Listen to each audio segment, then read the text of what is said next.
welcome back to my channel, Dr. J and Your Health. It's your favorite doctor, Dr. Abdurrahman Al-Hassan, with you on the Ramadan Health series.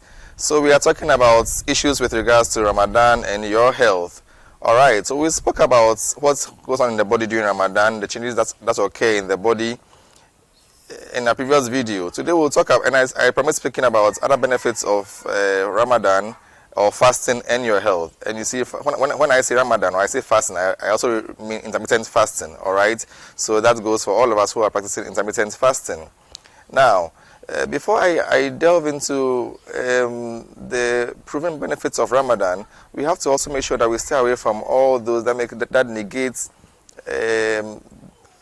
negate this, and by far make you not to achieve the benefits of Ramadan fully. All right, so I'll first begin with the problems that people complain about with regards to fasting and how you can address those problems. One key issue people talk about is indigestion or heartburns, feeling of stomach discomfort and stuff like that. There are people who generally have a condition we call the gastroesophageal reflux disease. Normally we shorten as GERD. Right, so whenever they eat, they normally feel that the food comes back into their chest, and they feel that they experience some heartburns. Okay, so normally our stomach produces some acidic content, which also helps in the digestion of the food. But by some mechanism, sometimes the food normally gets back into the esophagus. Then the person begins to experience some burning sensation over there, because of course that part is not acidic. So if something acidic gets over there, you will obviously feel some heartburns. All right. Normally people talk about experiencing some of these symptoms in Ramadan. So my advice to you or today, I want to advise you on some key things to do to avoid having these symptoms. Okay, so first of all, if you are somebody who has a condition known as GERD and you've been put on some medications prior to Ramadan, I encourage you to continue during the month of Ramadan. Take them early in the morning during the suhoor time. And also, when it's time for iftar, also take these medications, these antacids that you are put on, these PPIs and others that you are put on.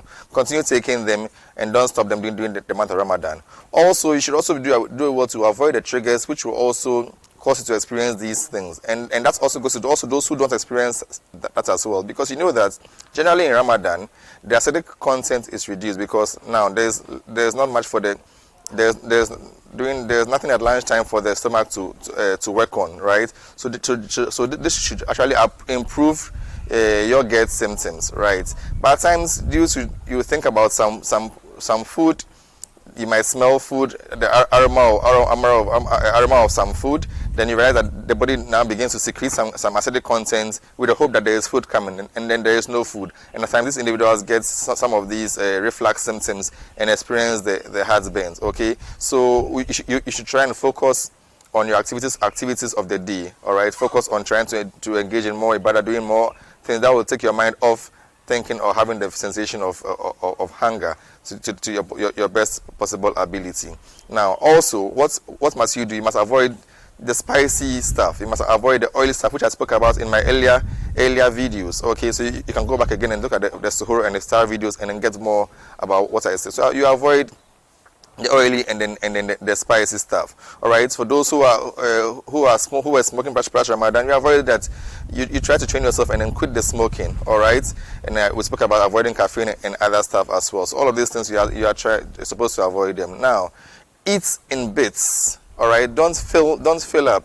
Eat slowly and in bits. Do want to chew the food very, very well. Chew the food well before swallowing on your meals. All right. So eat in bits. Don't eat so quickly. Chew the food very well, slowly, and then swallow gently. All right. Make sure that the food is well chewed in your mouth before swallowing. All right. Don't rush the food to swallow. Take your time. Eat in bits. All right. Also, wear loose clothing. Don't wear clothing that's tight. That's so tight on your abdomen. All right. So try and wear loose fitting clothing. Try to sit upright most of the time. Okay. If you're having someone with this condition also and you're going to bed, also try to lie down with your head also elevated. So you try these things and then also hopefully it improves these symptoms during the month of Ramadan, and you can have a good fast without any problem. So I just go through the tips again. You eat in bits, eat slowly, chew the food very, very well. You try to wear light fitting clothing, not one that is tight, that is too tight over your abdomen. You try your possible best to sit upright, okay? And then also, if you are lying down, so you lie with your head elevated, and avoid the spicy and oily foods, okay? The oily foods in particular, the oily and deep fried foods, you try to avoid them, and by the grace of the Almighty, hopefully you will enjoy your Ramadan fast with less of these symptoms. So keep the questions coming. Let the discussion continue. Let's learn our health. Let's improve our health by knowing much about our health. Let's make health our priority. And I'm with you, Dr. G. I'll see you in our next edition. Keep safe, stay safe, make health your priority. Bye-bye.